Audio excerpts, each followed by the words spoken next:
dalam Majmu' Syarh al-Muhadzab, Al-Majmu' Syarh al-Muhadzab, kata beliau, ijma' ulama tidak boleh mimpi dijadikan dalil. Mimpi itu paling banter hanya untuk istighnas, untuk penguat. Contohnya bagaimana? Contohnya seorang dalam tidur bermimpi ketemu dengan Nabi, kemudian Nabi bilang, wahai fulan, hendaknya kau berbakti kepada orang tuamu. Itu enggak jadi masalah. Memang perintah untuk berbakti sudah diperintahkan oleh Nabi dalam hadis-hadisnya.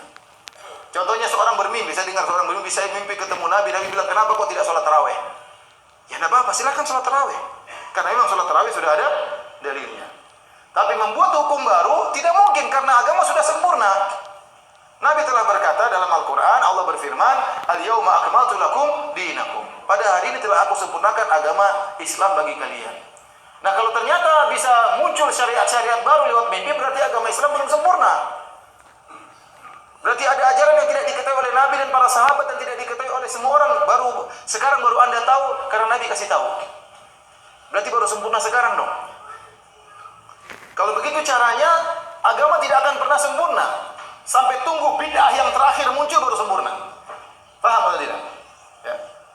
Karena kelaziman daripada bid'ah sebagaimana perkataan Imam Malik rahimahullahu taala, ya. Wa man za'ama anal bid'ah, barang siapa yang menyangka bahwasanya ada bid'ah hasanah, faqad za'ama anna Muhammadan khana risalah, ya. Barang siapa yang berpendapat ada bid'ah hasanah, maka dia telah menuduh Muhammad telah berkhianat terhadap risalah. Berarti ada sesuatu yang belum disampaikan oleh Nabi. Kenapa? Karena Allah telah berfirman, Al-yawma akmaltu lakum dinakum. Pada hari ini telah aku sempurnakan bagi kalian agama kalian. Ya. Maka tidak mungkin Nabi kemudian membuat syariat baru dalam mimpinya. Oleh karena Imam Nawawi berkata, seandainya seorang tidur dalam mimpi, datang Nabi SAW berkata, wahai fulan, besok 1 Syawal. Kata Imam Nawawi, tidak boleh dia percaya dengan mimpi tersebut. Besok dia tetap harus lihat hilal. Karena yang nyuruh lihat hilal juga siapa? Siapa yang suruh lihat hilal? Nabi SAW juga. Sekarang dalam mimpi, taruhlah benar dia ketemu dengan Nabi dalam mimpi, Nabi bilang besok 1 Syawal. Sementara dia tahu dalam hadis-hadis yang sahih, Nabi mengatakan sumu li ru'yatihi wa aftiru li ru'yatihi. Kata Nabi, berpuasalah karena melihat hilal dan lebaranlah karena melihat apa? Hilal. Maka terjadi pertentangan antara apa yang dilihat dalam mimpi dengan hadis-hadis Nabi yang sahih. Kata Imam Nawawi, harus ikut hadis-hadis yang sahih. Jadi harus tetap lihat apa? Hilal. Tidak boleh kemudian saya tidak mau lihat hilal karena saya percaya dalam mimpi ketemu dengan Nabi SAW. Ini kalaupun kita bertemu dengan Nabi dalam mimpi. Kenyataannya banyak orang yang salah lihat Nabi dalam mimpi. Benar, Nabi berkata, "Man ra'ani fil manami faqad ra'ani, fa inna syaitana la yatamatsalu bi." Kata Nabi sallallahu alaihi wasallam, barang siapa yang melihat aku dalam mimpi, sungguhnya dia telah melihat aku, karena setan tidak bisa meniruku.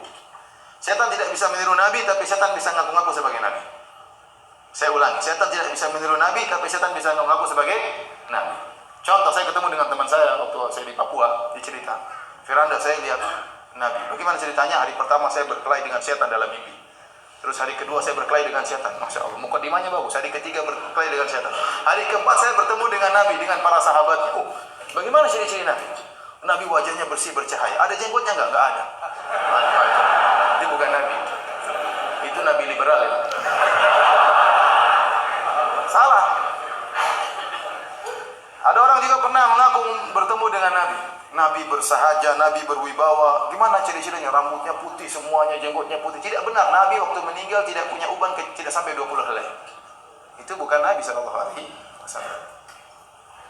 Nabi tidak pernah punya rambut sampai putih seperti itu. Enggak pernah. Itu berarti bukan Nabi SAW. Oleh karena di zaman sahabat, kalau ada orang mimpi ketemu Nabi, datang kepada sahabat. Datang, wahai sahabat, saya mimpi ketemu Nabi. Kata sahabat tersebut, sifli ma ru'ai. Sifatkanlah apa yang kau lihat dalam mimpimu. Saya lihat begini-begini, itu Nabi, kata sahabat tersebut. Karena sahabat tahu tentang ciri-ciri siapa? Nabi SAW. Dan ciri-ciri Nabi ada dalam kitab Syama'il Muhammadiyah. Ciri-ciri wajahnya bagaimana, pundaknya bagaimana, palanya bagaimana, sampai bulu dadanya bagaimana. Semuanya dalam Syama'il Muhammadiyah dijelaskan tentang sifat-sifat fisik Nabi SAW. Gaya cara jalannya bagaimana Rasulullah SAW. Ya.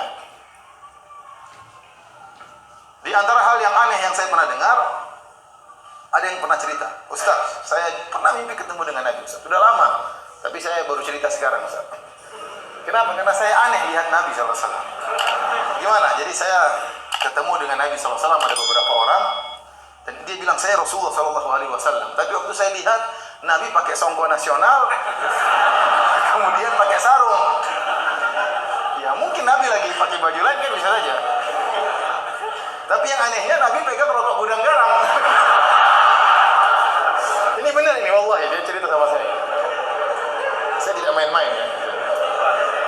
Iya makanya saya bilang subhanallah. Nabi sempat-sempatnya iklan rokok gudang garam. Saya bilang coba sarungnya merek apa itu, coba lihat. Masih ingat nggak?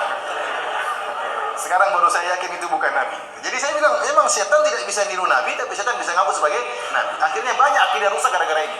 Contoh, akhirnya yang tersebar di tanah air kita. Beberapa tahun yang silam, pada zaman dahulu kala, tersebar sebagian orang menyebar fotokopi tentang penjaga kuburan Nabi bertemu dengan Nabi.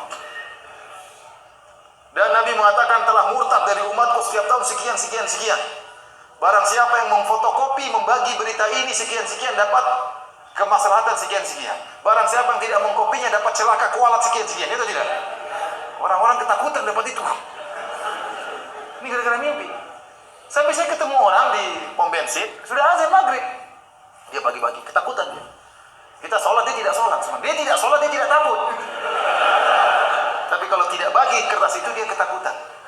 Ini gara-gara apa? Mimpi ketemu Nabi. Gara-gara mimpi ketemu Nabi. Contoh lagi ada orang mimpi ketemu Nabi, dan ini yang dialami oleh Ibnu Arabi. Ibnu Arabi orang sesat. Ya. Penganut wahdatul wujud. Menganggap makhluk sama dengan Tuhan, Tuhan sama dengan manusia, ya. Bersatu padu, tidak bisa dipisah-pisahkan. Makanya dia mengatakan di antara syairnya, al-abdu rabbun wa rabbu abdun. Ya laita syi'ri manil mukallaf. Kata dia, hamba adalah Tuhan, Tuhan adalah hamba. Kalau gitu siapa yang disuruh untuk beribadah? Siapa yang untuk sholat? Kalau kau suruh dia sholat, dia juga Tuhan. Mau sembah siapa? Ya. Kemudian dia punya buku di antara judulnya Fususul Hikam. Fususul Hikam itu kira-kira 300 halaman. Kalau saya tidak salah ingat. Ya. Dia mengatakan, bagaimana kisah buku ini Fususul Hikam? Dia mengatakan suatu malam saya di kota ini, disebutkan nama kotanya. Di malam sekian, tanggal sekian, saya bermimpi ketemu dengan Nabi Shallallahu Alaihi Wasallam. Lantas Rasulullah SAW memberikan kepada saya buku ini. Wahai Ibnu Arabi, riwayatkanlah buku ini, sebarkan kepada manusia. Maka saya pun sebarkan buku ini. Buku inilah yang ada di hadapan Anda. Tidak saya tambah satu huruf pun dan tidak saya kurangi satu huruf pun. Ini datang sebagaimana dari Nabi Shallallahu Alaihi Wasallam. Ini kan bahaya, ada buku baru nih. Cetakan baru, cetakan dalam mimpi ini. Dibagi sama Nabi SAW, kemudian dia sebarkan. Dalam buku tersebut, disebutkan Fir'aun masuk surga. Ini benar nih. Dalam buku tersebut, Fir'aun masuk apa? Surga. Karena Fir'aun mengatakan, Ana Rabbukumul A'la. Aku adalah Tuhan kalian yang maha tinggi. Dan benar itu perkataan Fir'aun tidak salah. Karena Fir'aun juga Tuhan. Kan keyakinan dia, wahidatul apa? Wujud. Kata dia, wahidatul wujud itu seperti ombak di lautan. Ombak ini adalah, mungkin kita lihat, ada ombak yang tinggi, ombak yang rendah, ada buih-buih, semuanya dalam satu lautan. Sama kita melihat alam semesta ini, ada sifulan laki-laki, perempuan, ada gunung, semuanya satu kesatuan. Dan di situ juga ada Tuhan, tidak bisa dipisah-pisahkan. Makanya waktu Fir'aun mengatakan, saya Tuhan kalian yang maha tinggi, maka Fir'aun benar dan dia masuk apa? Surga. Ini ngawur seperti ini. Dari mana? Dari mimpi dia ambil. Ini buku diagung-agungkan oleh orang sufi, buku ini. Karena berbicara tentang ini, tentang hakikat, tentang macam-macamnya, ya. Antum bayangkan masuk akal atau tidak? Dia bangun tidur, Nabi kasih buku berapa? 300 halaman. Apa aja langsung pegang buku? Kan enggak kan? Berarti dia bangun langsung dia catat. Iya tidak? Berarti mimpinya lama atau tidak? Mimpinya lama kan? Baca 300 halaman mimpinya lama itu. Ya kan dia tidak bangun dia pegang buku kan? Tidak kan? Berarti waktu dalam mimpi dia baca. Satu hafalannya kuat, baca, begitu bangun dia catat. Luar biasa. Oleh karenanya tidak boleh menjadikan mimpi sebagai dalil. Kalau kita jadikan mimpi sebagai sumber akidah, berarti agama ini belum sempurna. Berarti ada perkara yang Nabi tidak tahu dan para sahabat tidak tahu, baru kau diberitahu sekarang. Ya, ini tentunya tidak benar. Ya. Yang lebih parah, orang yang mengambil akidah dengan meyakini bahwasanya dia ketemu Nabi langsung. Dan ini parah, bukan sekedar mimpi. Bahkan Nabi keluar dari kuburan, ketemu dengan dia. Ini lebih parah lagi. Ya. seperti ada sebagian tarekat ya yang menyebutkan bahwasanya pemimpinnya